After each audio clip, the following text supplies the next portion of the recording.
What's up there, Chisholm Lamely here with episode 121 of The Journey. And today, after our AFCON win, we're back in charge of Blackburn in the FA Cup 5th round against Aston Villa. So, like, subscribe, ring the bell, I've got some transfers to tell you about as well. We'll go through after the intro.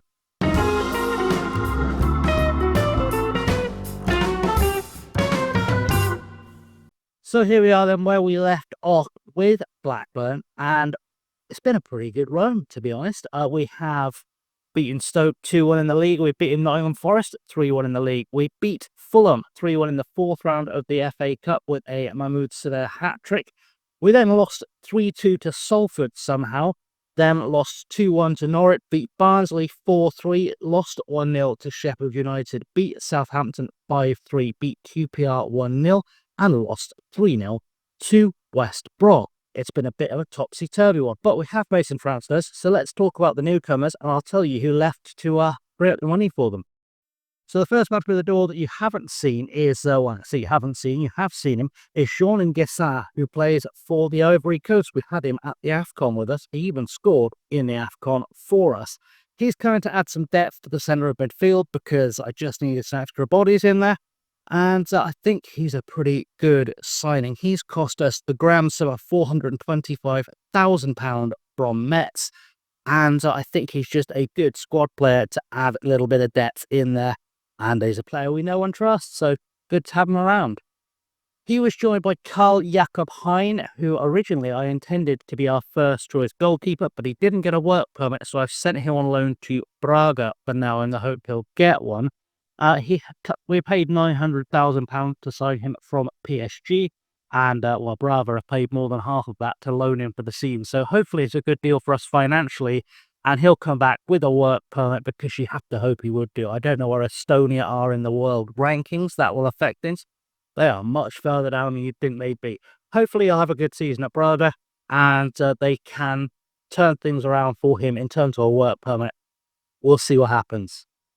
So former Chelsea man Ian Matson joins us from Palermo for £4.4 million. He had an interesting career when you look at it. He started his career at PSV, went to Chelsea where he never really broke through properly. Had some loans at Celtic, Burnley, Coventry, Charlton. Went on a free to Palermo, and he's done very, very well there. So we've brought him back at £4.4 million. Feels like a lot to pay for him, but I wanted an extra player who could play left back. He's so versatile that he just adds to the team all over the pitch. So we are going to be making good use of him. Kasper Clausen is a 21-year-old Danish under-21 international. Joins us for a very nice fee of $350k from Lecce. That's a pretty strong deal for a guy playing in Serie A. And he can play in defensive midfield and in attack. Looks like a good player with a lot of potential. I think he's one for the future, but he has made his way into the regular sort of lineup and bench.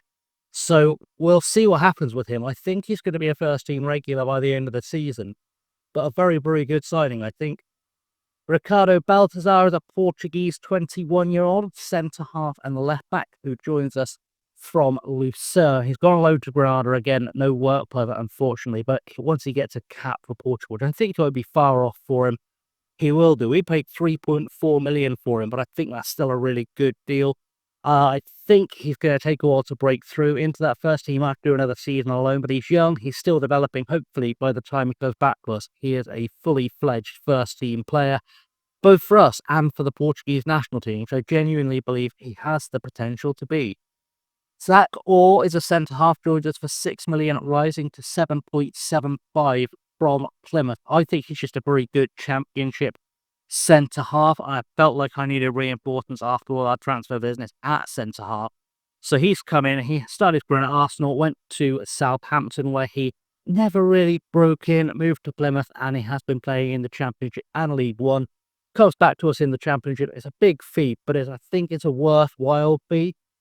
We should hopefully start seeing some good things from him. He's definitely a good addition to our squad. He's played 7 times for us already, which shows you that he has slotted in nicely, and hopefully we'll be able to make good things happen. Julien Tournier is one for the future, joins us from Saint Etienne for a massive fee of $6.75 million, but he's got big Premier League potential. He's definitely one that's going to be mostly on the bench and in the reserves. We're going to see if we can loan out, as if we can, that will help us out. But just generally, I think a very good player, good tackling, which is nice in a left back. His pace needs work, and we are working on it. But again, he's 20 years old. He's an under-20 international for France. He will develop, and we will hopefully see the best of him in the next couple of seasons. Ali Tok is a Turkish 21-year-old striker who has joined us from Istanbulspor, which feels like it's a made-up name for another club, but I can't tell. It's not. There is an Istanbulspor. I thought that it was not. But anyway, fine. £3.1 million. He's not played brilliantly so far for us, but he has only been playing off the bench. He's been doing well in the Turkish Super League. He could be a very good player at this level, under 18 caps as well. Very quick striker, which is what we like. He needs to work on his finishing and his composure, but, he's got time. He will get better with game time, and we should be able to get some game time for him. Brooklyn and Funkyu is a left winger, 22 years old. He's joined us from Manchester City. He's currently worth 9.4 million max. We've paid 51k to Manchester City for him. He was playing for Salford in the Championship this season on 7.13. So when I saw he was available cheap, I brought him in to be a sort of key player in our squad. He will play some football for us. He has that quickness, has the crossing, the first touch, the passing. He's just a generally good all-round winger. Very happy to have him join us. Mate Bushna is another midfielder slash striker. Joins us from Varaždin in Croatia. He's got 721 caps. He's currently 22 years old. £2.9 million. And I think, again, money well spent. Should have a good development ceiling. And we will just use him in a sort of rotational role in our squad and see if he turns into a really good player or if he's just a really good profit for us. Jimmy Narsden joins us for £1 million from Leeds. Originally came through at Manchester City's academy. Just a solid rotational option at holding midfielder, another rotational option at holding midfielder. I thought we were a bit light there, so I've just brought in an extra couple of players just to tidy things up, just to add some depth to the squad. He's had no games in his professional career at 22, which is a worry, but he does look like a good enough player for this level. And once we start using him, I think he'll come good. And finally, Will Collar joins Sarpri, formerly of Stockport. I don't necessarily think this guy's going to play a lot of football for us. Basically, I had a registration space in my squad. I signed the best player available to fill it. He was the best player available to fill it. He's played in the Championship. He played in League One. He's done okay over the last couple of years. So we'll see what happens with him. I don't know if he's going to become a massively special player for us. He is already 33, but it certainly just adds to the squad. He's got decent mentals as well, which makes him really valuable for the mentoring, which is kind of the key reason he's here. In terms of the players who are left, though, in this January to fund this kind of spending spree, obviously, Sebastiano Esposito was leading for Portsmouth, the 25 million rising to 30.5. We also sold Leo Valstedt, our goalkeeper, for 13.25 million, rising to 16.5 to Fulham. At the end of the window, kind of against my will, the board forced this on me.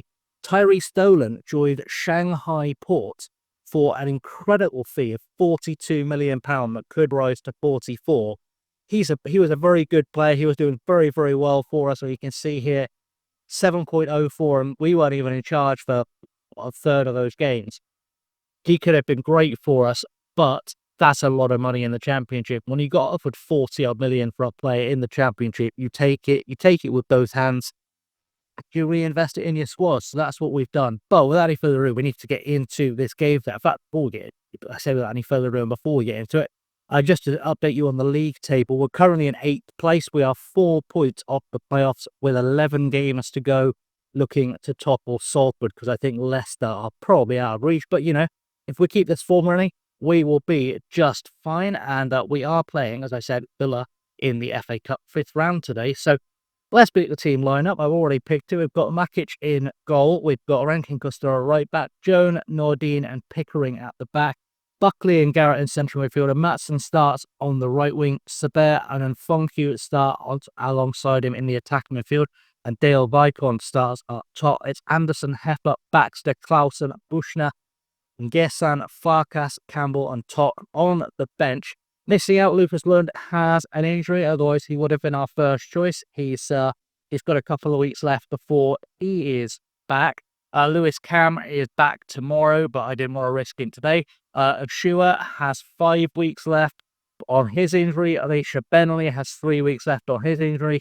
And Matteo Looney also has 3 weeks left on his injury. Lewis Palmer just not fully fit, or he would have made the squad today. I thought about putting Turnier as well, but I don't really feel like we need him. So we're going to submit that team, and hopefully we're going to get a really good result today. It'd be nice to do that.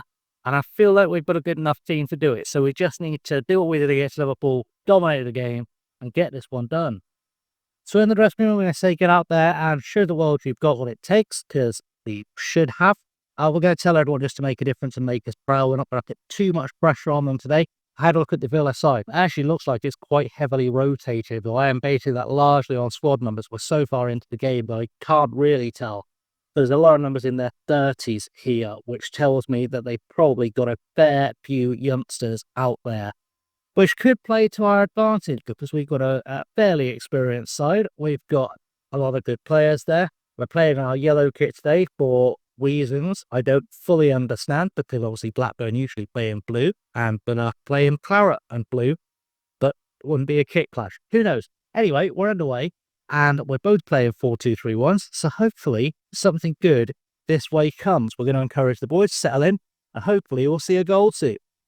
So free kick for us, it's Buckley to take it. The first opportunity of the game, first highlight of the game. Labrovic make a good save and we are going to get a corner. Can we convert this? That is the big question. It's going to be Pickering to take it. Can he find a teammate into the box? Looking for a good header, can't get there. And it's gone back out to Pickering. Pickering goes back to Buckley. Buckley turns, flicks it out for Garrett. Garrett to Nordine, and Nordine does nothing with that ball.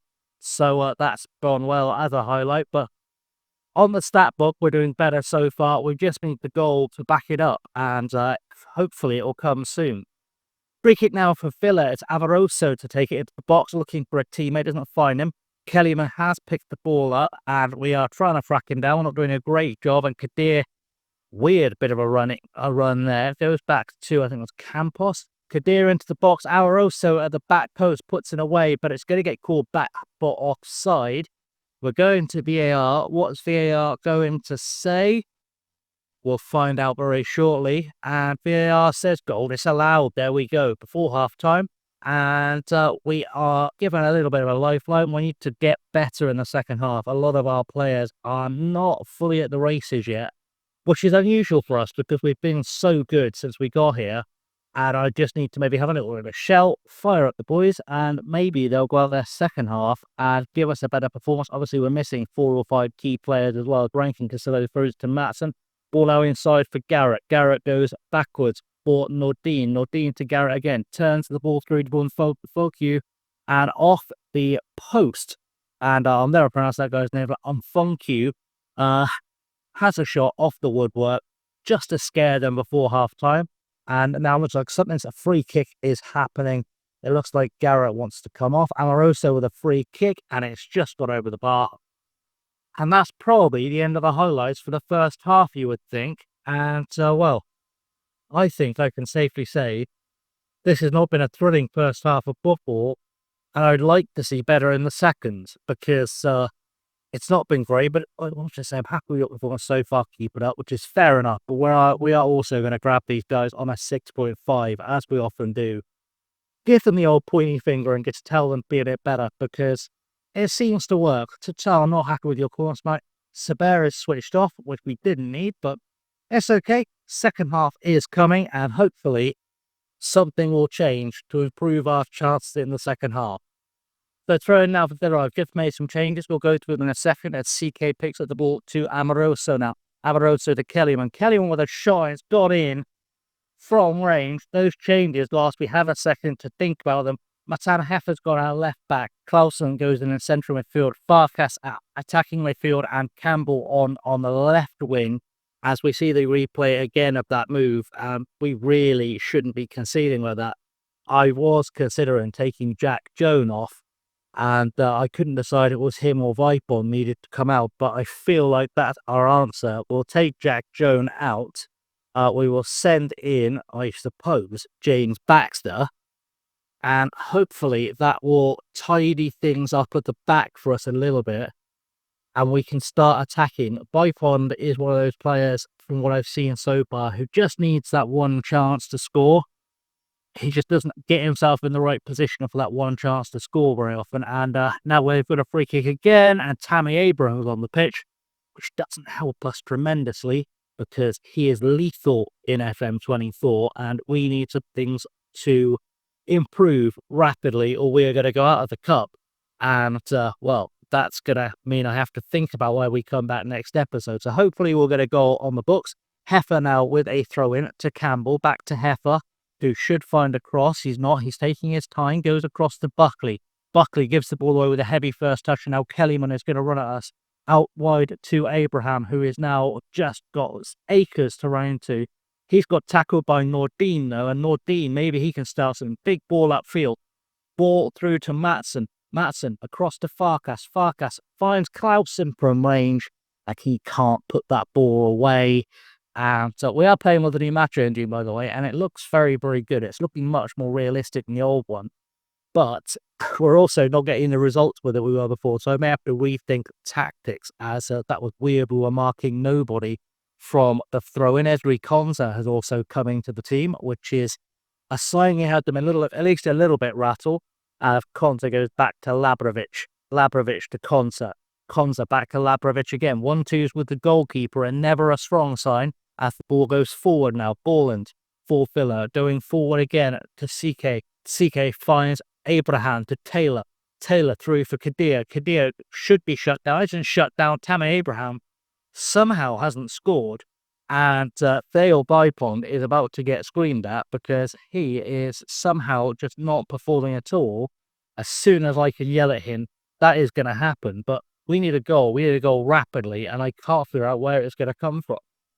Well, we've not got the result we wanted, but I think we can safely say that a 1-0 loss to Villa, who are honestly are an awful team there, but I think they're top 6 in the Premier League. I didn't look fully, but I think they're top 6 in the Premier League. I think is actually a pretty good result for us. Shows we're on the right track. We just need a few more things to go away. I think if we'd had a full-strength team there, all the players we've got on loan weren't injured, we'd be in a better position. We'll have a little look, see where Villa are in the Premier League, because that will be our benchmark. They are currently sitting in 9th, which is not awful at all. We can see the last couple of seasons as well. They've sort of bounced up and down. They've been in and around the top 6, so not too shabby for us at all.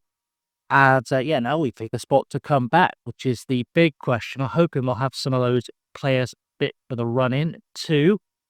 And I want to kind of put 2 games a little bit close together towards the back end of the season. I'm aware we've just done a lot of games, over the 8 games with the AFCON, and we've got a World Cup coming up this summer. So I do want us to come back reasonably soon with a big game for Blackburn. And I think we're going to come back for this home tie against Sunderland. They're second in the league. We've obviously done our Sunderland series on the channel before. I think we can get in Sunderland, Preston and Cardiff before the end of the season. I think that's probably a good shot. I think Preston are the local rivals, other than Burnley, of course. I think Preston are the nearest thing to a local rival we've got here. So we'll do those. We'll do Sunderland, Preston and Cardiff as the next 3 episodes. That feels like a strong idea. So let's wrap up the episode there. It's not been super exciting, but that's life, I'm afraid. And, thanks for watching. Until next time, though, do like, subscribe, and the bell, leave your comments down below. Tell me which of those signings you think is the best, because maybe it's different one to me. Maybe I've missed something. Who knows? But thank you for watching. Have as always been chasing lame. Until next time, stay safe and have a good one.